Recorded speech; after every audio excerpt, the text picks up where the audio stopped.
हिंगोलीमध्ये कावड यात्रेला सुरुवात झालेली आहे। आमदार संतोष बांगर यांनी या ठिकाणी ठेका धरला आहे।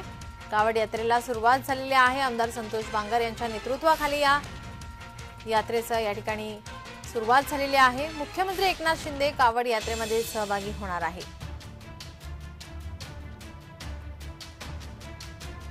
या यात्रेमध्ये संतोष बांगर यांनी ठेका धरलाय। मोठ्या संख्येने भाविक भक्त या यात्रेमध्ये सहभागी होत असतात। या यात्रेला मुख्यमंत्री एकनाथ शिंदे सुद्धा सहभागी होणार आहेत।